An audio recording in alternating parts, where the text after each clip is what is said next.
What'd y'all do last night? I got stuck watching the Saw movies.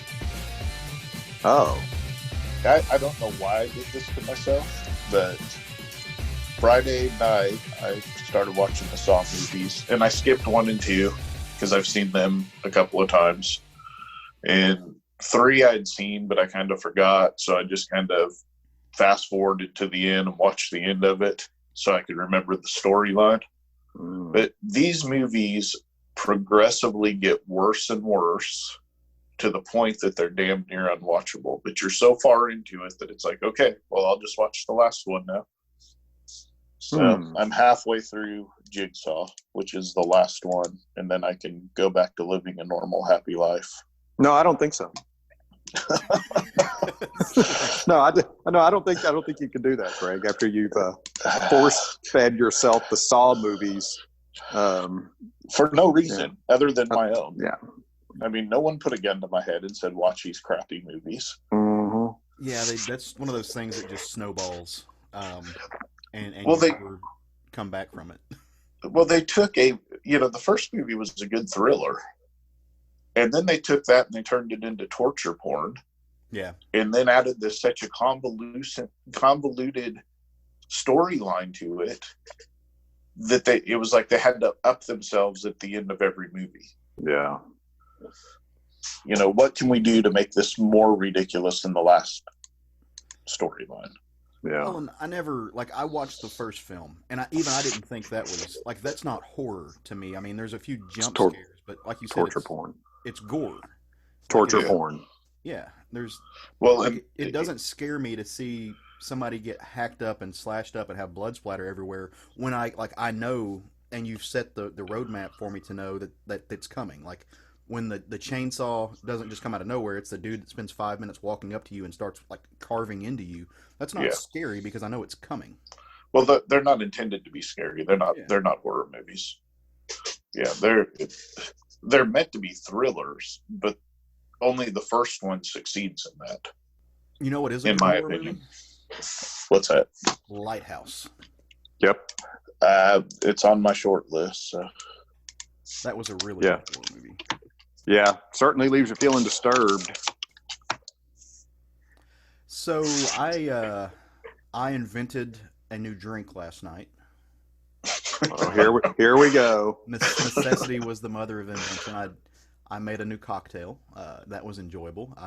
It was a mixture of bourbon, limoncello, a few dashes of bitters, just a taste of grenadine, and pomegranate juice, and it was utterly delightful. I did myself proud. What did you name it?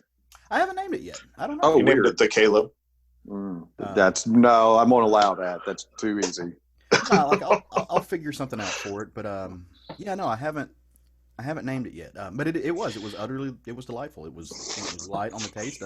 Had enough alcohol in there that 2 of them would get you right. But it didn't feel like you were, if you were looking for something smoother, more airy than just straight bourbon. It's a drink that all could enjoy. You don't have to be because normally I just drink my bourbon straight. Like I just put a nice sphere, big fat ice ball inside a glass, and then marinate it in the whiskey sauce. But I decided I wanted something more lighter, a little bit more palatable on the tongue with my meal, and so I invented this because it's what I had in my liquor cabinet, and it was nice. I went into the other day. I went and bought from Rocktown Distillery here in town. They, a few years ago, made a special line of bourbons that they made with brewing malts. And I bought the one because I went to the tasting when they unleashed these back in the day. And they made one with what's called a Golden Promise brewing grain. And there's still some of those out there in the wild, and I found one. I've been working on that. So I want to support Rocktown because obviously I think a local brewery and a local distillery is awesome. and they make a little bit of everything. My problem with Rocktown's bourbon, I actually can drink their gin. I like their gin a lot. I can have one glass of their bourbon, and I wake up with a pounding headache the next day. Oh, weird. How big's the glass? It's not a big glass. No, I mean, like, look. I can take a different whiskey and have pour up a glass with 2 fingers of whiskey 4 or 5 times and get nice and sauced and wake up the next day and be fine. I can drink one glass of the Rocktown, just one small glass, 2 fingers, and I will wake up with a pounding headache the next day. Huh. It never fails, which sucks because I really do want to support the local distillery. Let me ask you, on those lines, did you get a headache from Bud Heavy back in the day? No, not particularly. Because like I'm assuming when you say Bud Heavy, you're meaning Budweiser, right? Correct. Yeah. So that was actually what I drank like in my younger years before I found better beer. Mm-hmm. And yeah, no, I never really got it. It didn't do that to me. That's you. See, that's what I drank for a long time. That's what I drank in college because nobody else would drink it because they all said it gave them headaches, and I could drink it without a problem. So I thought maybe you were, just kind of fell into that whatever you want to call it, that mode of a hangover that so many people seem to fall into. But yeah, man, that was a great beer to drink back in the day because so many people would be like, I can't do it. And this is gonna tangent into what I'm going to talk about later. Wink, wink, nod, nod. But white wine does, unless it's the dessert wine. I can do like not Moscato. I forgot what it's called. Like a dessert white wine I can do, but just like a regular white wine that you would do with like fish, it gives me a headache every time, and I don't know why. Red wine all day, just smooth as can be, no issues whatsoever. A dessert wine like a Zinfandel, like a one of those clear, sweeter wines, I don't have a problem with it, but just a regular white wine will leave me with a pounding headache. I don't know dick about wine, so I couldn't input on that. Well, I'm going to learn you something today. Oh boy! Oh yeah, it'll be exciting. Y'all ready to do a podcast? Yeah, let's do it. Talk about some comics. Well, let's do it. Well, hey everybody, welcome back to the Southern Fried Geekery podcast.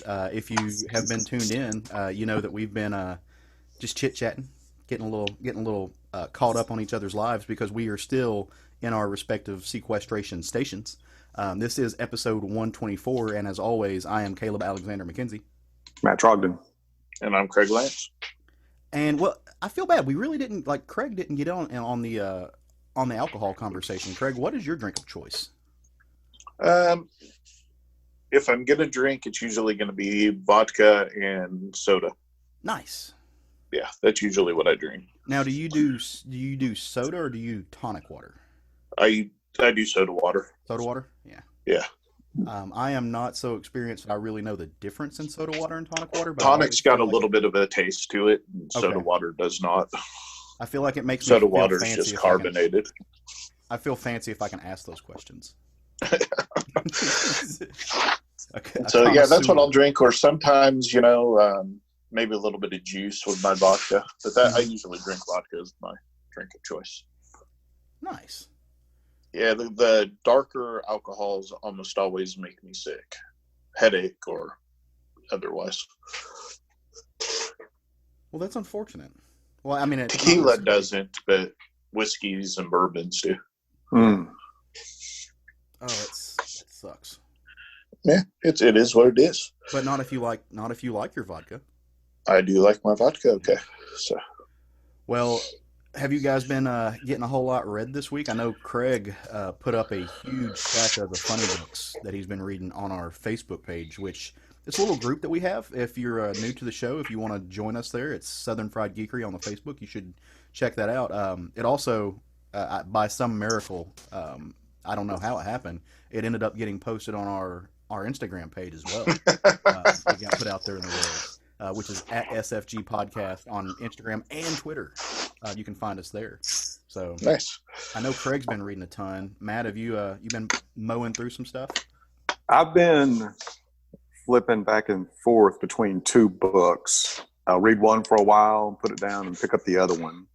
I am reading the autobiography of the superstar Billy Graham, the professional wrestler that reached his popularity peak in the 70s.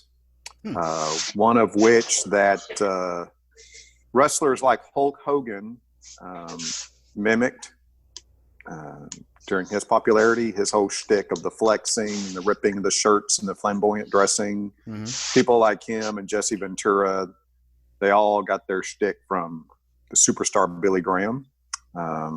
This is supposed to be one of the more interesting autobiographies of the wrestling profession. And I'm about 30% through it, and it is very interesting.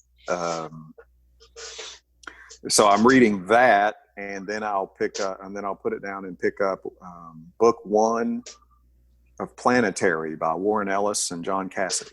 Nice. Very cool.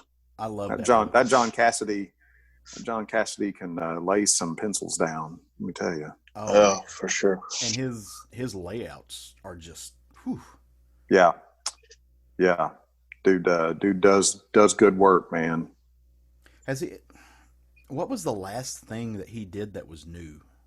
I couldn't name it. Yeah, I haven't seen anything that he's done in a while. But yeah, I can't think it might have been either. Well, Planetary's funny, but not for Warren Ellis. He, started Planetary and then just walked away from it for years and years and years. And then just in the past couple of years, they came back and finished it. Yeah. So his last thing he did very well could have been Planetary. Maybe so. That would track.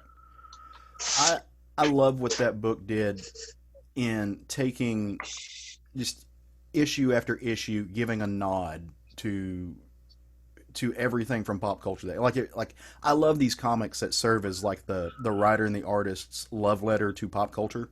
I forget what we were talking about. It was Jeff Lemire's Black Hammer stuff not too long ago, and it was that kind of in that same vein where we were just part of the joy in reading these things or seeing what it's referencing, or seeing the books and the creations and the genres that it's just giving love to issue after issue.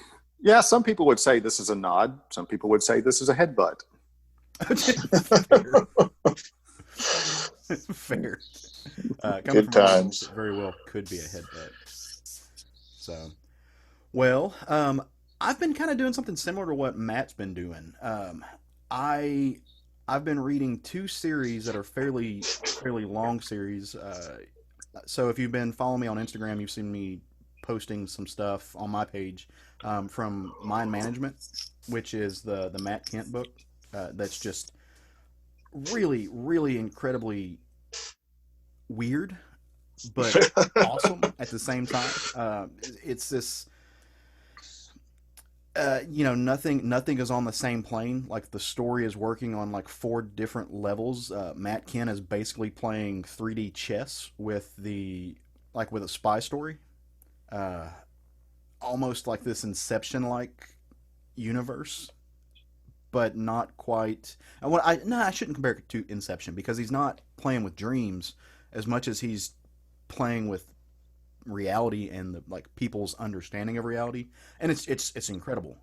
But the other series is a series that I'm actually going to talk about as my book of the week. And so if you are cool with that, I'll go ahead and just launch into that. Yep. Yeah, that'd be great. Awesome. So the other series I've been reading it's a series that it's called Drops of God, and it was put on to me by our friend Flippadippa and our buddy David Price from over at the 11 O'Clock Comics podcast. They're also reading it, and they sent it my way, and it's actually a manga that came out in the early 2000s, and I think it started being translated around 2008.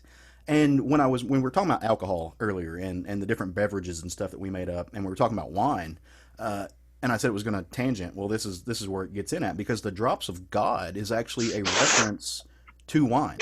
This entire series is a exploration of the grapes and the things that are made from the grapes. And it just goes everywhere, and it's great because every single wine referenced in this book is an actual wine. Like nothing is made up. All of these are real wines, be it wines from France or wines from California or wines from Italy. They're all real wines, and they have gone and the writers have done the research to know exactly what the wine critics and the sommeliers of the world think about these wines, and they reference them, and it goes above and beyond anything that I have ever like they go more in depth on like what wine does and how wine works and the chemistry of wine than I ever knew was possible. Like it just kind of opened my eyes to this entire world of wine aficionados, and the way they write about it, they write about it like art, which was great because you're seeing artists bring this into the world in a way that they can reference, like in fine art and in paintings, and they're not snobs about it. Like they're all across the spectrum. Like they're saying, hey, like this cheap wine that you might get for $30, if you decant it right, it might have just as much flavor, just as much of an aroma, a bouquet as this $80 bottle of wine. Like it's not like if you put too much on price, then you're not seeing the big picture. Of course, they're also realistic about it. Like they're saying, so yeah, some of these things, if you want the best wine possible, you got to spend money on it because they know it's worth. But still, like they're really really doing a good job about making sure that wine through this comic book that is accessible to any kind of social class. And I think that was really cool. And this is written by, well, actually, it's interesting. It's if you look at the front page of the series, it says it's written by Tadashi Agi, but I went and did some research because I was like, oh, I wonder what else Tadashi has written before. Tadashi is actually a pseudonym; it's a pen name, and this book is actually written by a couple of people. It's Yuko and Shin Kibayashi, and they're actually a brother and sister writing team that write for several magazines in Japan, or at least they did. I don't know if they're still writing or not. So it's drawn by Shu Okimoto, who I'm not familiar with and haven't seen any other work done. And well, let me get into kind of the story, and because there's a really cool narrative that goes into this, and the narrative is what takes you through this almost a clinical education of wine, and it's incredibly interesting to me. The story is about this guy named Shizuku. Shizuku Kanzaki is his name, and he's kind of this low-level employee for a beer distributor. Like his job is to go into restaurants and the bars and talk to them and try to sell his company's beer, try to set up where they're going to be the distribution service for the beer. And it's interesting that he's in this field because one of the things that he is continually trying to keep a secret, or up until this point in his life, is that his father, this guy named Yutaka Kinzaki, is a famous, like a world famous top level sommelier. He's a man who his opinion on wine can make or break a restaurant, can make or break an entire industry. Like this character, and it was based off of a real individual. His name was Richard something, and I forget what it was off the top of my head. But it's based off this real life figure who was this person. Like they could take one sip of wine and they can tell you what type of grapes it was used, where it was grown at. They like even to the point that he could tell you without seeing the label, like what vineyard the grapes that made the wine came from. Like he was that good. His palate was that refined. And that was Shinzuku's dad. But Shinzuku almost he was a son. Like he almost felt like his dad put him on the back burner. He was almost resentful at his father and at wine for taking away his childhood, taking away the relationship that he felt like he should have had for his dad or with his father. And so he's never actually drank wine. He's eschewed it. He's put it off. He hates it. He doesn't want anything to do with it. But he gets a phone call one day, and it's from his dad's lawyer. It's from the family, like the estate planner, and he's like, hey, I hate to be the one to have to tell you this bad news, but your father's died. Like he made us all keep a secret, but he was actually battling this disease for several years, and he refused to tell you, and he passed away. But you need to come to the estate because we have to read the will off to you, and we got to talk about some things because you've got some decisions to make. And so, of course, he's upset. You know, his father's died. He's a little pissed that no one told him about, about his father's illness. He's wondering why he's just now learning about these things when he could have been spending his father's last day. Like he now feels like because of his resentment, he squandered what time he had, and arguably he did. But he goes to his father's house, which is this giant, like, even though it's in Japan, it's this giant European style mansion. Just, the architecture being laid out by Shu Okamoto is badass. It's gorgeous. And he gets in there and he sits down with his father's lawyer, and they start reading through the will. And he's like, but okay, so you know what's all in your dad's estate, but here's the problem. You're not the only one in this will. Like, you're not the only one in the estate. In fact, your dad has adopted another kid, like another person, not a child, a grown man, but he legally adopted this other person because he wanted to make sure that this legendary wine collection is going to end up going to somebody who appreciates it. And of course, dude's furious. Like, Shinzuku, he is like royally pissed. I would be too. To find out that your legacy, your dad's property, everything is going to go to basically a stranger. And right at that moment, this other person walks in the door, and this person's name is Issei Tomin. And like Shinzuku's dad, Issei he's a wine critic. He is a sommelier. He is somebody who's dedicated his life to studying wine, and is also fairly world famous in his own right. He's a writer for several wine magazines. He, as you learn in the story, again, his opinion can make or break a restaurant. It can make or break a vineyard. Everything about his life has led up to this point, but he is the quintessential wine snob, right? Like, he is somebody who, like, he talks down to you. If you are somebody who just enjoys wine for the sake of the meal or to get drunk, he thinks that you're a plebeian. He has no respect for lesser mortals, so to speak. Kind of an asshole. But Shinzuku's dad has set it up in a way that what he's going to do is he's pitting these two against each other. He is going to make them, like, there are 13 tests, which in effect represent the 12 disciples of Christ plus Christ. Like, there's this whole biblical tangent to it, and of course that 13th being the drops of God, and it's almost like a series of blind taste tests to where these two gentlemen, these two boys, they're mid-20s, they're supposed to taste the wine, and they're supposed to describe it in the same way that the dad would have, like that Yokata would have, which is not necessarily telling you exactly where the wine came from or speaking to the these kind of objectivist merits of the wine, but to describe it in such a way that shows that you actually appreciate it, which is going to be hard because Shinzuku, like I said, he's never drank wine. He hated it from childhood. But what he starts to realize is that his dad has been training him to be a sommelier, not by drinking wine, but by experiencing all the tastes, smells, and flavors that get associated with wine, without the alcohol. So, like, things like if you're drinking a wine and it's got a leathery aftertaste, like he talks about his dad making him, like literally taste wood, taste oak as a kid, or smell leather, smell these different flowers, and the fruit smells. Like, he was training him with all of these after effects of wine, knowing that his son would hate wine, but he would one day need these skills. And so they get there, and he actually kind of fails the first test.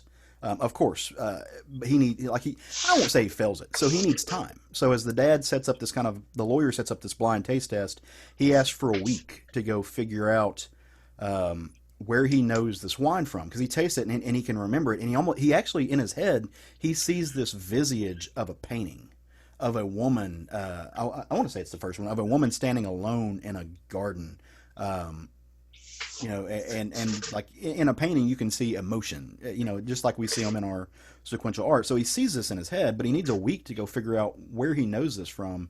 And so he does. He goes and he's racking his brain because he can remember he can remember it. Like he remembers it coming from his dad. He remembers the place where his dad spoke about this wine, but he just can't remember what it's called and what venter it came from. And so he goes and he sits in this bar and he meets this young woman, and this young woman's name is Miyabi. And Miyabi, she's working in this kind of low level wine bar, but her dream, of course, is to become a sommelier.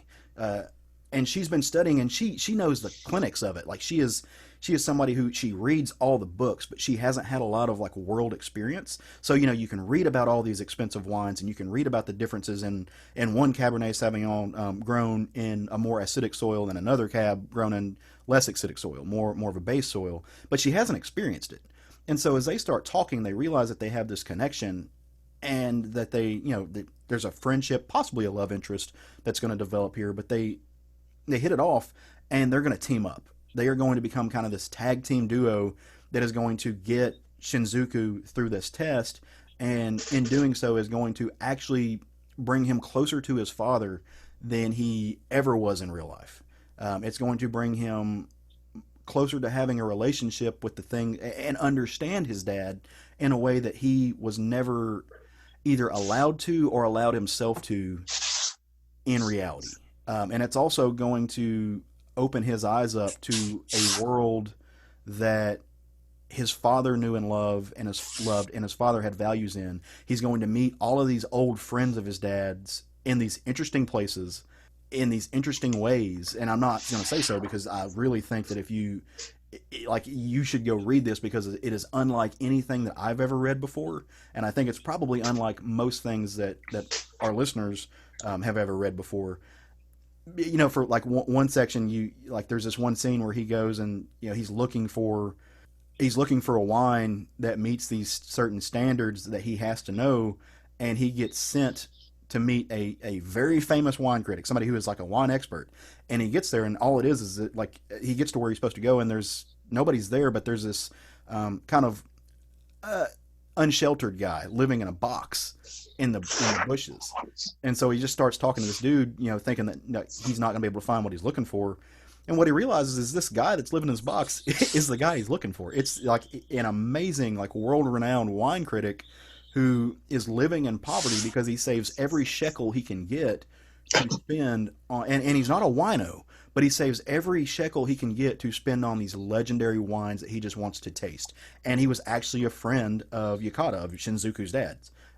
And so throughout this road, he meets all of these people who are going to help him craft his palate, help him understand his father, and inevitably are going to lead him to this wine that is the finest wine that his father ever tasted. We don't know what it is yet, but he calls it the Drops of God.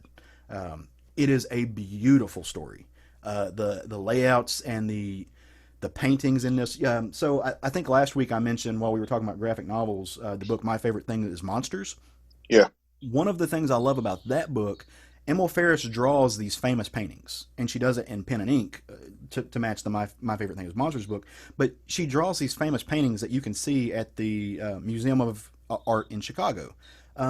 Drops of God does something very similar. As they're talking about these wines, they draw these kind of world-renowned paintings that are meant to be evoked by the wine. And so on one hand, you're getting these kind of manga-esque scenes, breakdowns, action-oriented as these people are living their everyday lives, and then you'll just get a full-page splash of I'm trying to think of, I don't remember off the top of my head what the actual painting is, but it's a painting from the Louvre of a French countryside with a woman like reaping wheat, and I forget what exactly it's called or who did it, but the wine is meant to evoke that. Gotcha. And it's just stunning work, beautifully done. I would love to see this in my hands. I'm reading it digitally. The Comixology actually had a sale, and basically you got each manga, which is essentially a graphic novel. I think each one has got somewhere between 18 and I want to say 24 chapters. I got each of them for $2, and so I racked up the entire series, which normally each book goes for like $10, and so it would have been about $100. I got the entire series for like $12.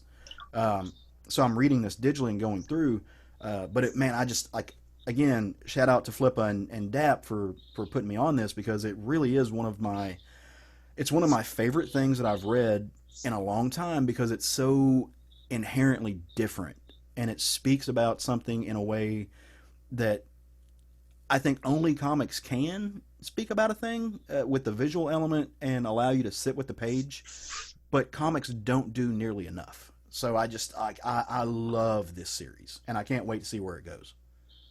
Yeah, I mean, I'm not a huge wine drinker, but man, the series sounds pretty cool. I'm gonna have to check it out.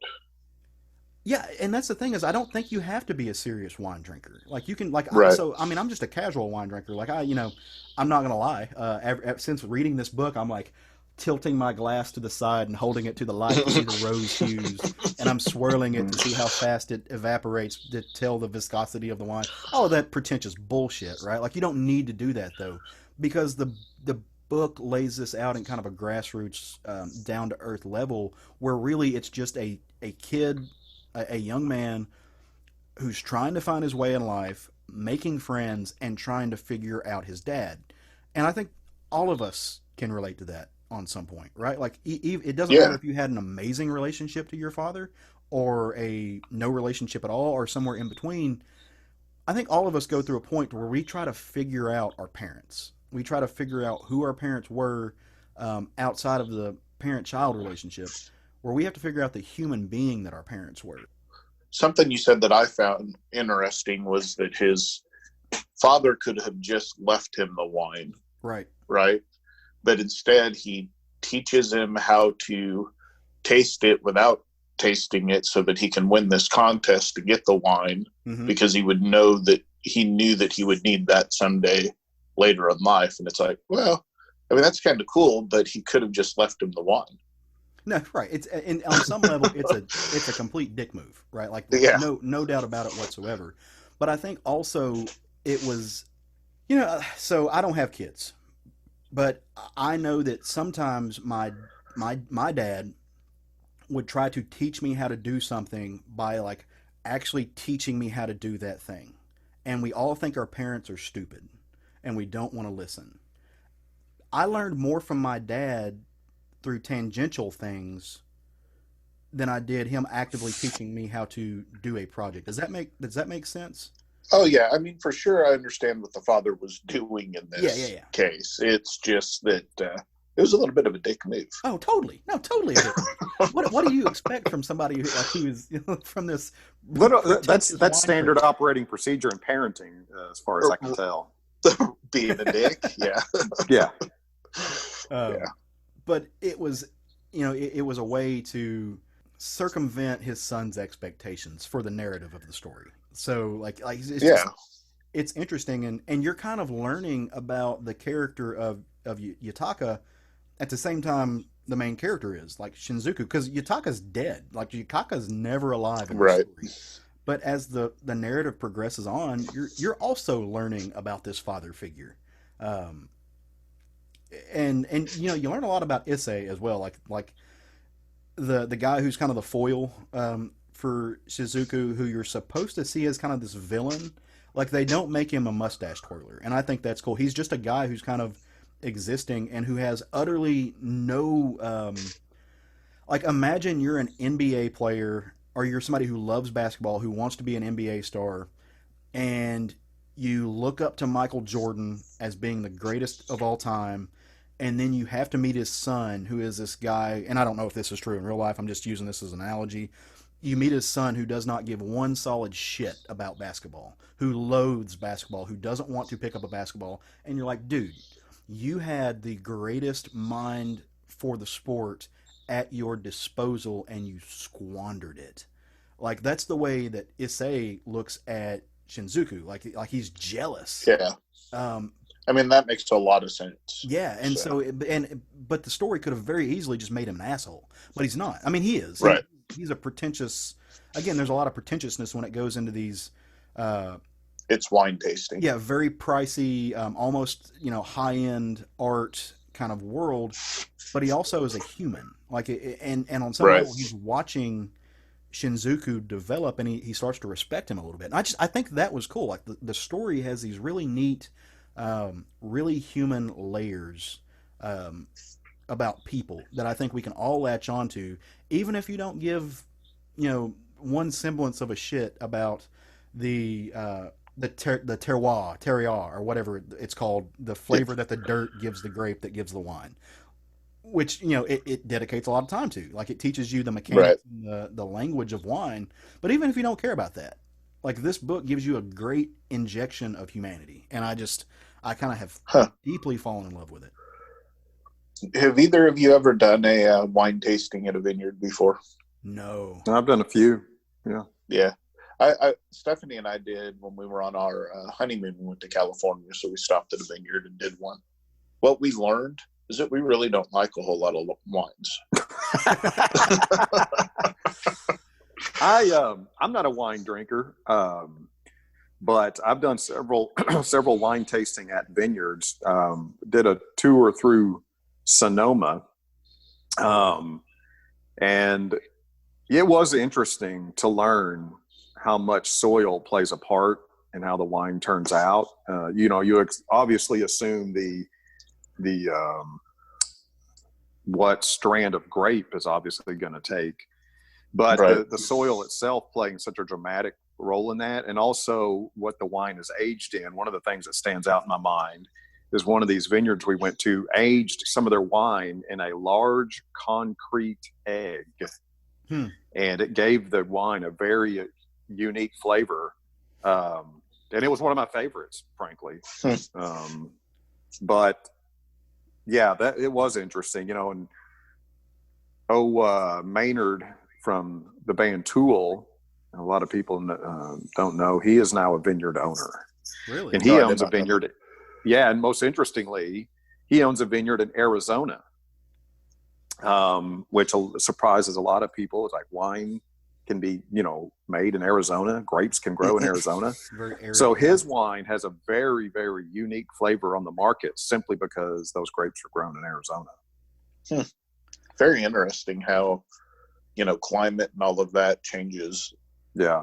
Wine is amongst the liquor connoisseurs, wine is obviously accused of being the most pretentious, the easiest, which is probably justifiable. But also, where there's value in that kind of pretentious sommelier world is that it weeds out the con artists in the wine world, right, that just stick a high price on their bottle, yes, and try to sell it on that angle.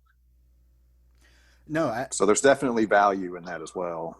Well, and it also teaches you that if you listen to a sommelier, like one of the things that they talk about in this book, they're looking for, there's this one brand of wine, and of course it's like and I don't know the conversion rate, but like the one brand of wine is 100,000 yen, and they don't have that. Like they're not rocking that kind of cash. But the guy I was telling you about, the guy that lives in the box, he was like, no, go get this other brand.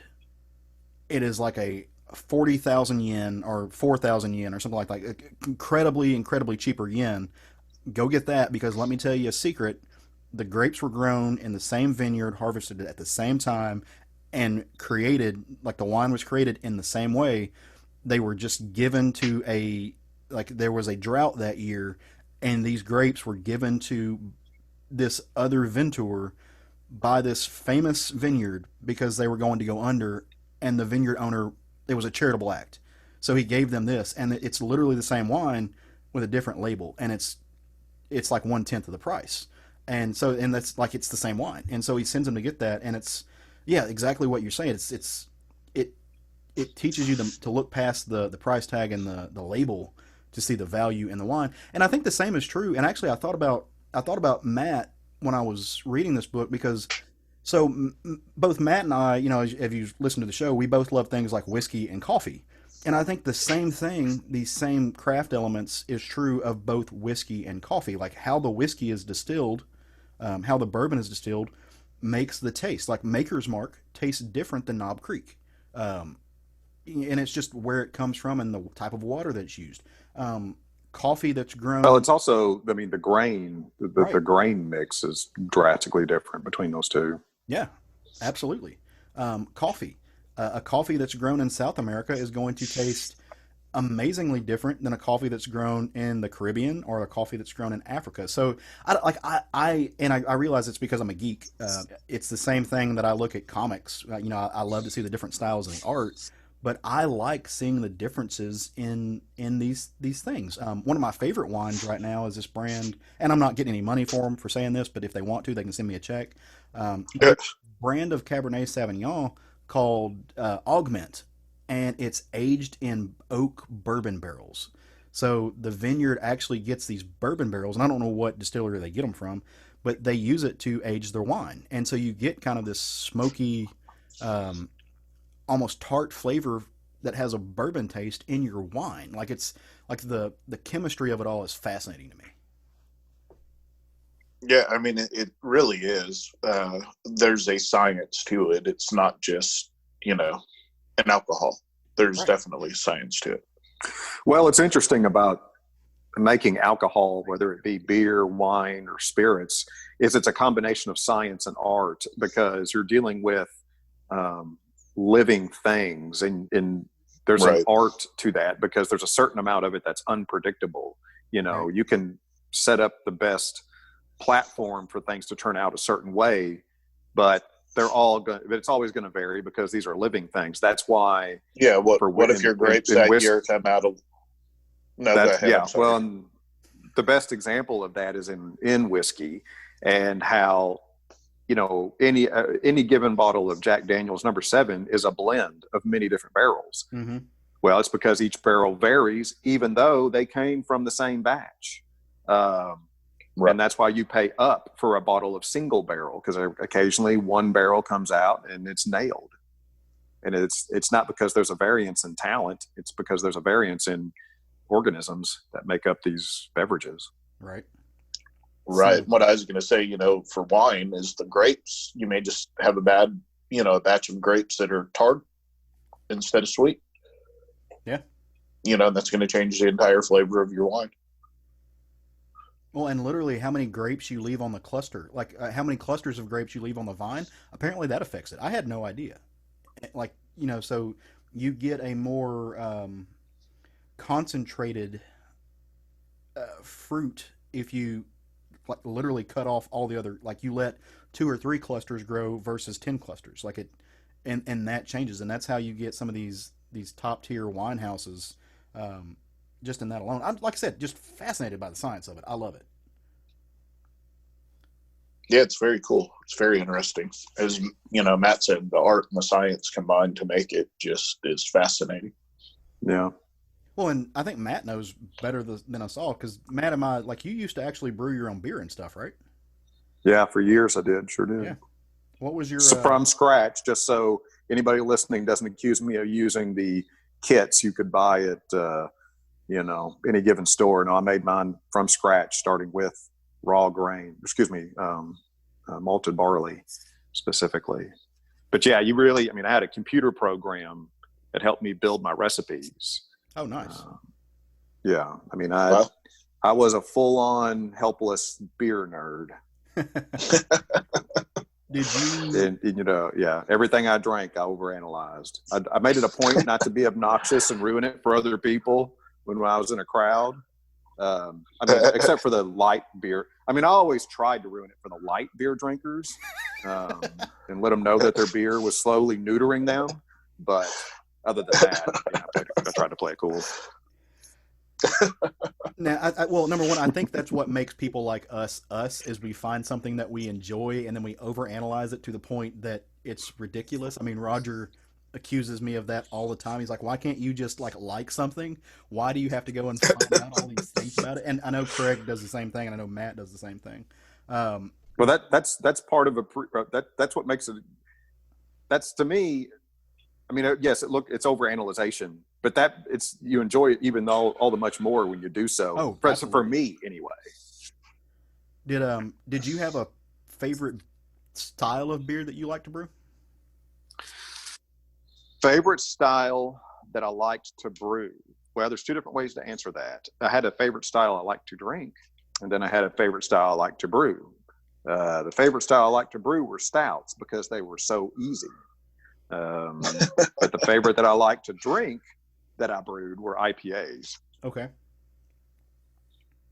But IPAs are expensive. They're one of the more expensive styles of beer to make.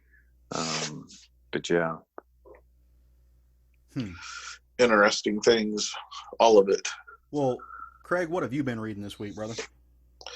Well, this is a book I actually read a long time ago. And earlier we talked about, love letters to pop culture. This is a book that is a love letter to pop culture, specifically the slasher genre.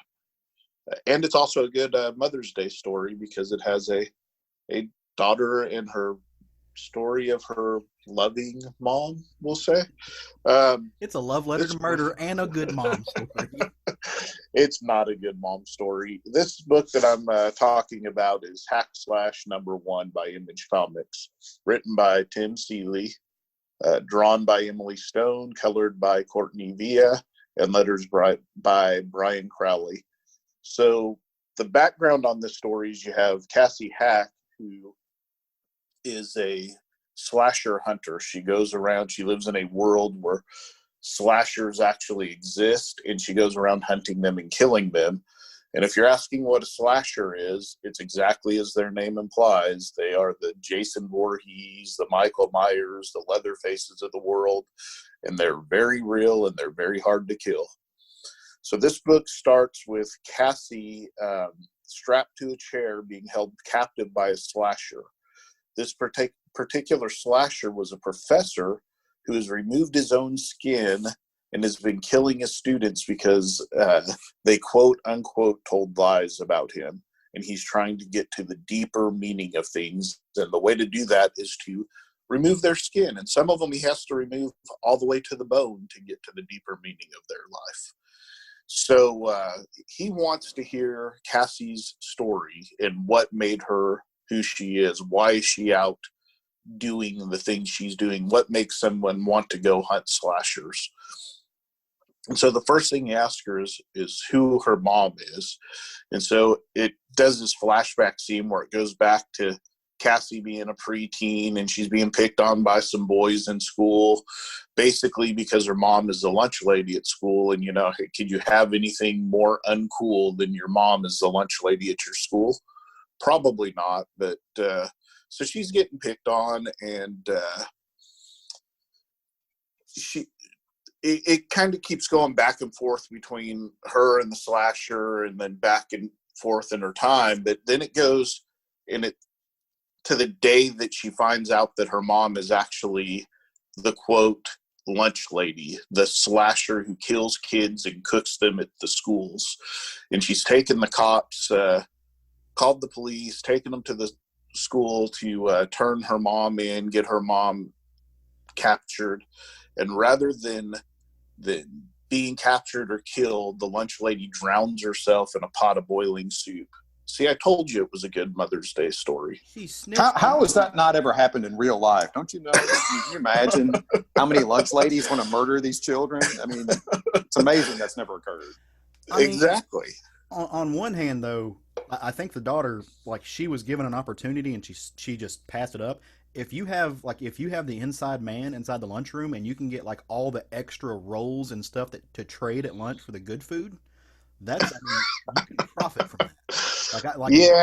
But there is a lunchroom black market in the world. Let me express that Caleb's experience of cafeteria rolls were much different than mine. Yeah, exactly. Oh no, there were no value in those rolls where I went to school, nor where I went to school. But every school has its own version of the lunch lady, right? So maybe Caleb's had a really good lunch lady that knew the right mix of school kids to yeast to make those rolls extra good. So, anyways, the lunch lady drowns herself in this pot of boiling soup, and it goes back to the slasher talking to Cassie, and he's torturing her because he doesn't like the answers she's giving him. And as he cuts off her second toe now, he's trying to, get a diagnosis for her. So in the background of all of this, you have Vlad, Cassie's friend, who is searching for her frantically. He knows that she's been captured. He's trying to find her. And if you're wondering who Vlad is, he's this huge man. He was born with a deformity, and because of that, he wears a mask that is somewhere between a hockey mask and Bane's mask from Dark Knight Rises, and he wields 2 machetes while helping Cassie hunt down and kill slashers. He's amazing. He's a badass. He looks a little bit like Jason Voorhees, but just absolutely a badass in the book. He, as a child, his mother abandoned him, and he was raised by a Czechoslovakian, is that how you say it? Anyways, butcher. And so his English is very broken because of that. He learned what he knows from English from comic books. So, very interesting character.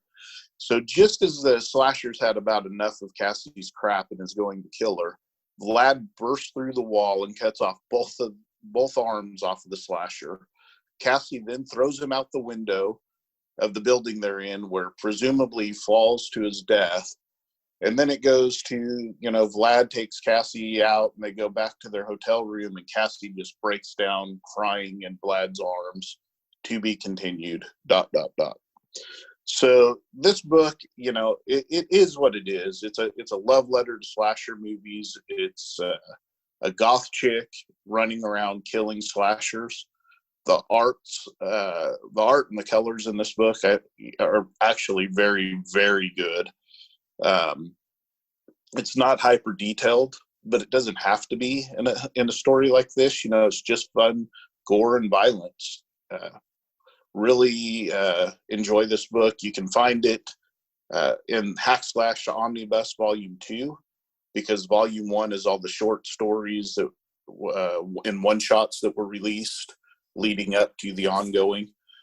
You can most likely find this in most of your comic book stores or on eBay for under $10 if you want it. It's not a first appearance or anything like that. It's fairly easy to find. This is a book that once I found this, I went and I read all the omnibuses just pretty much straight through. Just one of those books that you have fun with. If you're like me and you grew up on watching these slasher films, you're going to enjoy this book. Who did you say the creative team was, Craig? Tim Seeley has wrote almost all of the stories up to the very last couple of story arcs. He finished his run, but then he's allowed other people to kind of write stories that tie into it. But the artist on this particular book was Emily Stone, but he changed the artist quite a bit throughout the different runs. And he does some of his own pencils too. He does some of the covers and things like that on it. Yeah, there's been, from what I understand, there's been a lot of hack / crossovers out there. There is. Even the Evil Ernie one, there's one within the Image run. She actually hunts down Evil Ernie at one point, which is kind of fun. There's different times because different times been published with different people.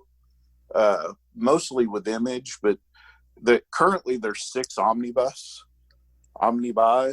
for this thing. They're all paperback. I really wish somebody would put them together in a hardback because I'd buy that instantly. But all kinds of crossovers, and that's pretty much all they're doing nowadays with them is crossovers. Craig, am I mistaken, or at one point in time, wasn't there talk of a hack / television show? I think there was, Caleb, but I don't know how far it ever got with that. And I would love to see it. I think it would be great on Netflix or something like that. Hulu, one of these streaming services, I think would do a fantastic job with it. Well, this is a series that you've been raving about to me and been trying to get me to read for years. And I need to go back and do it. So I may have to borrow those omnibuy from you sometime this summer. So if you can go ahead and hose them down with Lysol for me. Yeah, for sure. I mean, this is a story for me that it's just, it's hyper violent. It's exactly what it sounds like. It's people hunting down serial killers. So it's got gore, it's got some horror, it's got a little bit of a love story in it. It's good. It's just a good, fun story, and everybody should read it if you're in even adjacent to any of those pop cultural references, you'll enjoy it. If you're adjacent. Well, If you are slasher adjacent, you will enjoy it. Tim Seeley's just a really good horror writer in general. He is. And, every time I see him on a book, I get excited. And I wish that when he did work for the big two, that sometimes they would give him better teams to work with. Because I sometimes feel like his work falls flat with those, with the big two. Not always, but sometimes. But I really enjoy his creator-owned stuff. If I'm not mistaken, I think he's currently, I want to say he's one of the bigwigs over at Valiant now as well. Either the publisher or, I know he's doing work for him, but I want to say he's got more of a behind the scenes role with Valiant now as well. I'd have to go double check that, but I haven't heard that, but I don't read any Valiant, but if that's the case, I might jump over and read some of his books. I mean, we're fixing to have to start because especially if Tim's on it, but also Jeremy Hahn. That's right. You jump back and listen, for those at home, if you haven't listened to our interview with him from a few weeks ago, you got to do that because it was a fun chat. And he's going to be doing some like universe changing Valiant work. Yeah. So I'm very curious to see how that goes. Did either one of you ever read Ex Sanguine? No. So Ex Sanguine is a series also by Tim Seeley, which is it's a horror series that I want to say it lasted I want to say it went up to like 30 something issues, maybe a little bit less, but again, like he did the art on that book as well. If you want more good Tim Seeley horror, go read Ex Sanguine. Yeah, I'm gonna have to look into picking that up from our LCS. Yeah, it's the hotness. Yep. Well, I mean it's all the blood in it. So the wetness. Yeah, this book was just again. I kind of went back and forth. Do I want to start with their first appearance? I figured number one of the ongoing was a good place to start people because it goes back and tells the flashback on her story. And what a great origin story that your mom was a serial killer, so you became a killer of serial killers. Right. Happy Mother's Day, everybody. Right. Told you it had a good Mother's Day story. And, Well, what you been reading this week, Matt? So the book I'm going to talk about is from IDW. It's called Jim Cornette Presents Behind the Curtain, Real Pro Wrestling Stories. It's written by Brandon Easton, Dennis Medry, and the art's by Dennis Medry and Jordy Escuin. So I've been on a kick where I've been reading and watching everything I can find on the behind-the-scenes stories of the world of pro wrestling. I've always been interested in the behind-the-scenes stories in this particular segment because it is full of maniacs, the people that choose to do this for a living. It's like the behind-the-scenes stories of rock stars with people on steroids. There are so many fantastic true stories. There's just endless. And I'm, here recently there's been kind of an uptick in this kind of material in the past few years.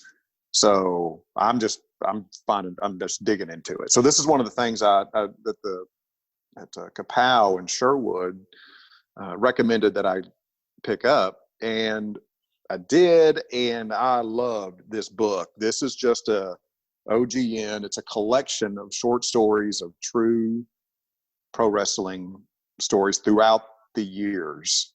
Jim Cornette is like a pro wrestling historian. He was actually in the business for like 40 years, worked for the WWE for many of those years as one of the lead creative minds and talent recruitment guys.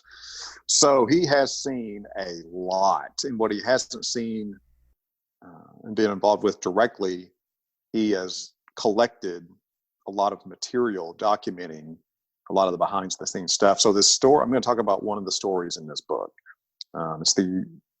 It's the most, I guess you would say, it's the most important story in this book. So the story is about a wrestler whose name is Roscoe Monroe Brumbaugh. He arrived in Memphis, Tennessee in December 1958. He was 30 years old, and he wrestled under the name Sputnik Monroe. And he had built his wrestling career on the carnival circuit in Kansas. That's where pro wrestling came from, is what they called strength competitions in carnivals. He came to Memphis to wrestle for a promoter who had just landed a local TV deal. This was back in the day where the wrestling industry was divided up into territories. So throughout the country, you had these people that owned these wrestling companies, and they laid claim to certain states, certain areas throughout the country. Sputnik wrestled every Saturday morning, and he made it a point to insult the citizens of Memphis on every appearance, specifically calling them ignorant pukes. His catchphrase was, "I'm 230 pounds of twisted steel and sex appeal. And I've got the body that men fear and women love." He had a habit of berating the citizens of Memphis. His habit of doing so was obviously meant to make him a heel, what they call a villain in that business. But the local black community loved him for it. So when he started going out in public, people, the black citizens of Memphis would cheer him, like, "Yeah, man, give those rednecks a what for?" And because this was during the Jim Crow era. And he actually got his name Sputnik from an insult that a white woman called him for mixing with African Americans. He was on his way to a show. He was on his way to a match, I should say. He was on his way to a match, and he picked up this black man who was walking down the side of the street and said, "Hey, you need a lift? I'll just take you to the show." So they get out of the car together, and he sees all these white people looking at him. So he grabs this black man and kisses him on the cheek. And this white woman screams out, "You're nothing but a no good Sputnik." Sputnik is what people called communists back then. Right. And that's what they, the race Right. mixing, that's one of the things that the racists called race mixing, was communism. So once he learned about his popularity in the black community, he fully embraced it. He would dress in really flamboyant outfits and just cruise Beale Street to increase his fan base. He would frequent restaurants that were owned and occupied by African Americans. And again, this being Jim Crow, he was actually arrested several times for doing this. And he was the first white man in history to be represented by an African American lawyer in the city of Memphis because of these charges. The attendance of African Americans to these wrestling shows increased dramatically. It was somewhat of a struggling organization. The blacks only section, which was the nosebleed section, was called the Crow's Nest, and that section was selling out regularly, while the whites only section, which was on the floor, a lot of those seats remained empty. So Sputnik encouraged the promoter to open the white only section to the black fans. And the promoter reluctantly agreed to do this, knowing that breaking Jim Crow in Memphis, Tennessee could very well cause a riot. Mm-hmm. Fortunately, the event went without incident, and this actually led to other sporting events throughout the country relaxing their own Jim Crow divisions amongst the audience.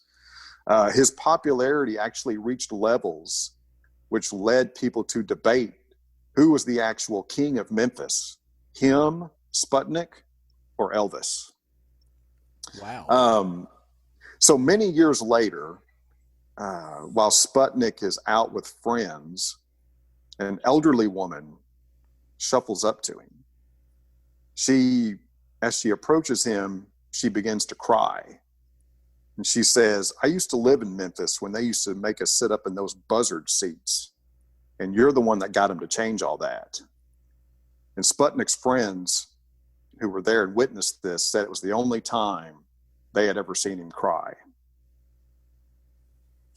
Wow. Yeah, Huh. really, really interesting story. Yeah, it is. And if you go to Memphis today, they have a museum called the Rock and Soul Museum, and his trunks and jacket are displayed next to Elvis and BB King. Oh, wow. Yeah, Well, yeah. for us, Memphis is just about what, a 3-hour drive. When Hmm. Two when and a half. Yeah. Corona gets murdered, we should take a trip down there together and go see that. I would love to go see that. Yeah, that would be really interesting. This guy's, yeah, this for him to embrace this in Memphis in the late 50s, early 60s, Mm-hmm. that is some brave moves, man. Brave moves. Yeah. I mean, for And sure. do you have a question, Caleb? No, well, I was just going to say, like, when we look at the civil rights movement, and on some level, rightly so, most of the figures that you see are African Americans. As you know, even if you get into, if you get outside of, Dr. King and Malcolm X, when you look at people like Ray Charles, and him refusing to play in Georgia till they did desegregation, it's always African Americans fighting for themselves. And I think, and look, if tying into this kind of regular politics to the modern day, a black man was just murdered while jogging for the crime of running while black in a white neighborhood in Georgia. And one of our friends pointed out that, white people can't be silent on this because like almost 99.9% of the time, the bigotry and the racism comes from our own communities. Like it shouldn't be on the African American community and our black friends to fight all by themselves. We have to be vocal in our own communities, and it's a hell of a lot easier now in 2020 than it was to do so in the 60s. But that's like, I got nothing but respect for the figures from history that did break that mold, who were white individuals who did speak up. Especially some of the civil rights lawyers. One of my favorite movies, A Time to Kill, features a guy named the character's played by Donald Sutherland, but he was one of the first white lawyers to be inducted into the NAACP group for defending people, and it's on us. And I think it's on a majority group. It extends past racial inequity, but if you're a straight person, you have to stand up for queer people to other straight people. If you're a white person, like I am and like you guys are, you have to we have to stand up for our African American brothers and sisters, for our Latinx brothers and sisters, to fight those battles. If you're a person who is housed, you have to argue with people who want to do the whole not in our backyard thing to prevent services for the unsheltered happening in your neighborhood. Like it's on people who are part of majority groups to lift the voices into their own communities, and it shouldn't be inherently up to minority communities to continually be the Well, one. it's just what this story shows is make noise, Right. make noise, and this guy made a hell of a lot of noise in fighting racism in the South, and helped move that along. Frankly, while entertaining the hell out of a lot of people, it's just nice that this he did it in a way that also people just enjoyed. It was just fun. He brought lots and lots of joy to people's lives while also fighting racism in the South. And speaking of, go ahead. I'm sorry. But most of the stories in this book don't have these kinds of moral tales. Most of them are just wackiness. So this one stood well above everything else in this book. Everything else in this book is just, most of them anyway, are just completely crazy. The other standout in this book, quickly, is back around in the same era, same time. There was a wrestler that called himself Dr. Jerry Graham, who wrestled out of New York, and he lived his character 24/7. And his character, he was a heel. He played the typical obnoxious guy who lit his cigars with $100 bills. And but he was also mentally ill, undiagnosed so. But he just beat, they used to say he walked to his own drum, and nobody could really tell what the beat was. Well, the outstanding story about this guy throughout his career is, now this is somewhere between, his weight fluctuated somewhere between 300 and 400 pounds. He gets a call one day that his mother on the West Coast is in the hospital, and she's not doing well at all. By all intents and it looks like she's at the end of her rope. She's at the end of her days. He lets the doctor know that if she passes away, he'll hold him personally responsible. Then the woman dies. So what happens next is he rushes out to the hospital, barges in the hospital carrying a gun, demanding to know where his mother is. Quickly assaults the hospital security. They can't stop him because he's an enormous man who's very well practiced at manhandling others. Finds his mother, picks up her body, throws it over his shoulder, and carries it out of the hospital while fighting off more security. He emerges from the hospital actually dragging one of these security guards in his free hand before he is beaten into submission by a large group of police officers. And they don't even take him to jail. They take him straightly to the local mental hospital where he as they should. Yeah. I mean, these, it's absolutely outrageous, the stories in the professional wrestling world. And it's endlessly fascinating to me. Well, speaking of the prejudice and the bigotry from the other story, having you point out that all of this comes from carnivals. Yeah. I better never hear a wrestling fan say shit about carnies again. I can't imagine the level of ignorance that a wrestling fan would shit on carnies. That is an extremely high level of ignorance and lack of self-awareness, I would say. Because, and one thing that, you find out in the wrestling culture is, this whole kayfabe idea. Kayfabe is a wrestling term. And, that's before everybody knew what wrestling was. Kayfabe was them protecting the behind the scenes knowledge of, how wrestling really works, the predetermined aspect of it. And they talked in code when they were talking about matches that if they didn't want a layperson to know. Well, those code words came from carny talk. Yep. I can still speak it. I'm not going to, but I can. Yeah. Well, what's funny, you remember when the hip hop artists in the 90s started using that? Craig, do you remember that? I don't, honestly. Yeah. But yeah. Hip hop artists started using, his house and, and all this, Oh, okay. Yeah. No. Yeah. Yeah. Remember that? Yeah. The hip hop artists. And I remember a buddy of mine trying to tell me, he was like, oh yeah, Bone Thugs and Harmony invented that. And I was like, no, they didn't. That's carny talk. Yeah. Yeah. Blew his mind. Yeah. It's, when you first started talking about this, even before you got to the part about carnies, is to me, because you'd compared it to being a rock star and things like that. To me, all of those traveling entertainment shows kind of attract the same kind of people. Yeah. You have to be a special breed to want to travel to entertain. Mm-hmm. Yeah. Or to be able to. Yeah. Whether it's in a sports environment, it's a music environment, a traveling show of any sort. They're all entertainers, right? So, but it takes a special breed of person to do that.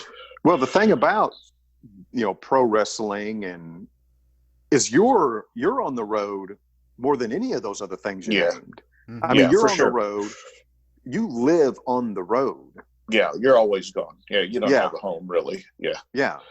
Well, whereas a carnival, you take a couple of months off during the year, or you take the whole season off. Yeah, you take carnivals, you take off from the end of fall to the beginning of spring. So you basically take winter off.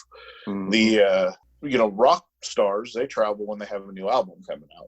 Mm-hmm. That's the way that goes, and they travel as much as they need to, but when they're done for a minute. Like you said, wrestling, it's just all the time.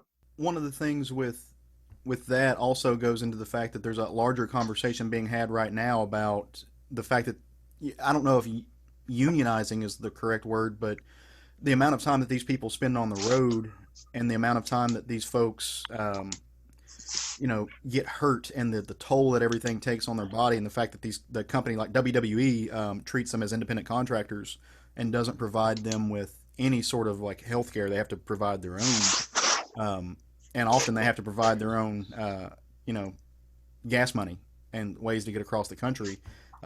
Like there's a larger conversation to be had with that, and I think a lot of that stems from these types of stories that breaks kayfabe, that opens up people's eyes to the fact that this is an industry, and these are real human beings that aren't just like, their lives don't exist entirely inside the squared circle.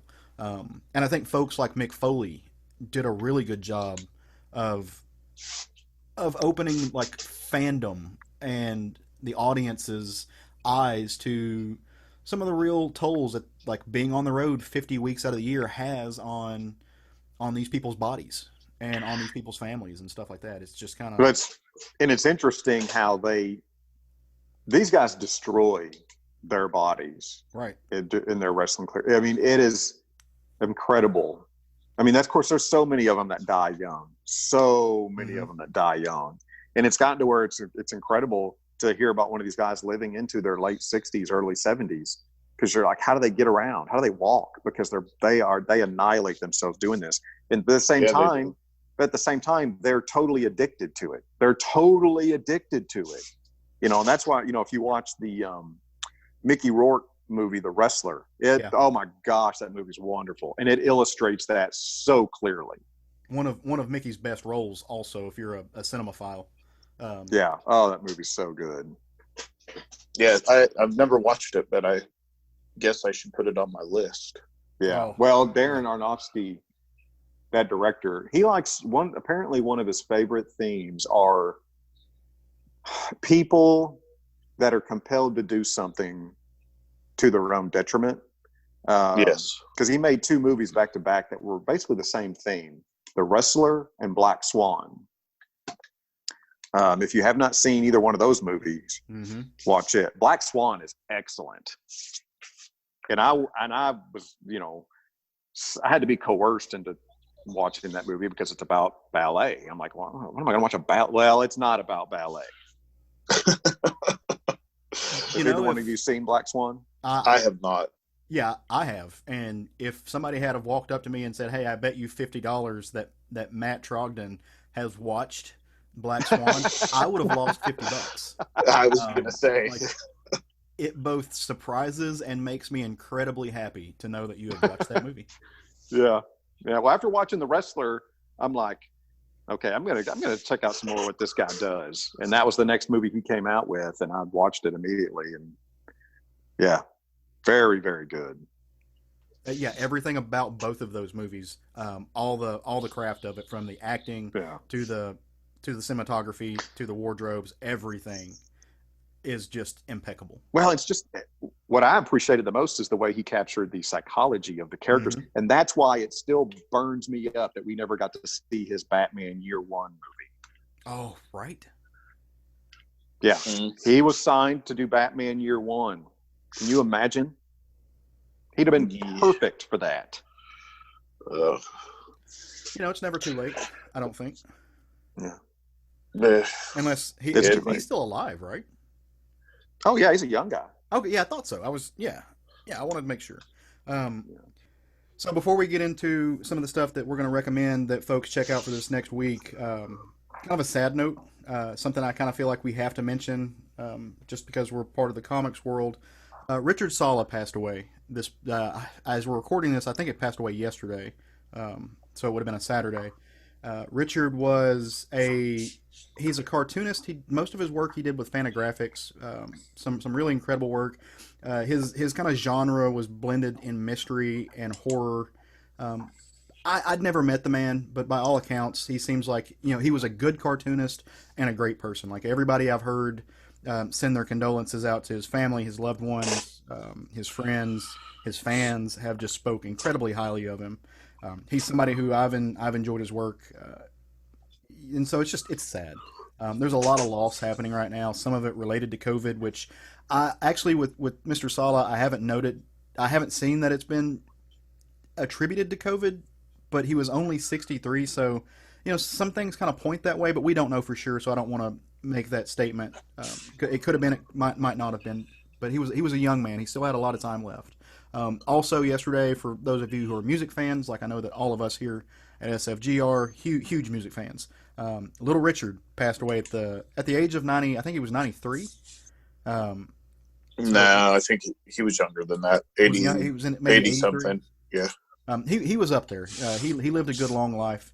And look, if you like rock and roll, if you like rock and soul, any of it, then you owe a lot to him. He was definitely the forefather of several genres of music that we liked. Our buddy Castro put up a beautiful little salutation to him. He was metal before it was heavy. He was rock before it was roll. He was a lot. So just he was 87. 87. Yeah. Our heartfelt sympathies go out to his family, to both Little Richard's and Richard Sala's family, friends, and fans. We weren't connected to these people in our personal lives, but we certainly grieve for them, and for your loss as fans of theirs. So, kind of a little sad note to kick in. I didn't want to end with that because we can bring up the mood from here, but I just wanted to throw that in there because it's definitely worth the mention. He was a good man, both of them. Yes. Well, all right. What are some stuff that you guys think our dear listeners, our buddies, our fans and friends, the folks who are going to check out this episode, should read in this next week? Obviously, there are no new comics still because we are still in the shutdown. Diamond is going to start releasing them, I want to say, on the 20th of this month. So it's coming. Like there's a light at the end of the tunnel. So, but in the meantime, 2 more weeks before we start getting new comics. I'm going to chew my fingernails as I'm looking at the calendar. But what about you, Matt? What do you think folks ought to check out this next week? I think they need to go back and check out Black Summer from Avatar Press, written by Warren Ellis, arts by Juan Jose Rip. This is an 8-issue series. You can get it really cheap. Most time you can get it for $1 or $2, or get the collected edition for really inexpensive as well. This is an excellent little series by Warren Ellis, much in the vein of Garth Ennis's The Boys, a lot of similarities. This is yet another property that Warren Ellis was attached to, that was optioned for a movie that never happened. He's had a lot of these. A lot of his projects are opted for movies that never happened. I'm hoping that based on the success of the Boys TV show, maybe that'll add fuel to the fire of getting this thing made, because it is an excellent little series. Yeah, I read that series when it came out, and I almost bought the collected edition last week to just give it a reread, but I have not as of yet. I may pick that up this week and read it. I want to say I read the first trade. I don't know that I finished the series, so I've got to check out the rest of that too. But it's Warren Ellis, so Yeah, it's beautifully drawn, and man, is it a story that'll kick you in the gut too. Yeah, it's a very powerful read. Very powerful read. Well, what you got on this one, Craig? I'm going to go with a feel-good story called The Nam #1, which was for Marvel Comics. Doug Murray wrote it, and Michael Golden drew it. This is a Vietnam War story. I'm going to try and pick this up and read it this week myself. Probably be my book of the week if that happens next week. One of the 2 iconic series that Larry Hama shepherded. Yeah, this was a book that came out when I wasn't actively purchasing comics. Mm-hmm. At the time it came out, I was, the latter years of my high school years, and I just wasn't actively purchasing and reading comics. But my brother brought this home. Him and his friends were big war buffs, and he brought this home, and I read it and loved it, and kind of got rekindled that love for comic books. Nice. For me, yeah. That series, the last, I'd say the last 25 to 30 issues of that Nam series are really, really good. I think that's the over and above the best part of that entire run is that last 25 to 30 issues. You know why he says that, right, Caleb? Do you know why he says this? Because they bring in the Punisher. Well, that is a coincidence, but that definitely, those particular issues are very good. Yes. I was going to say some of the work that was being done in that book absolutely laid the groundwork or laid the foundation for what Garth Ennis did with that character. So if it wasn't for the Nam, you don't have that. You don't have what Garth Ennis did with that character, the Punisher. Quite possibly, yeah. It's debatable. It's in the genetics. So I'm going to actually, mine's a little weird. It's not actually something that you can pick up right now, but it's something that you'll be able to get in the future. It's a Kickstarter. So a few weeks ago, we talked about some Kickstarters that were going on that we're appreciating. There is one that I actually posted on our Facebook page. I sent it out through all of our social media outlets. It's called We Live Here. It's a graphic novel anthology being put out by Kickstarter. It's about housing injustice in Detroit. For those of you who know me in my personal life and the work I do with the van and in fighting homelessness here in Central Arkansas, housing injustice, it creates a pipeline to homelessness. So people who are wrongfully evicted, when industry and organization moves into a neighborhood and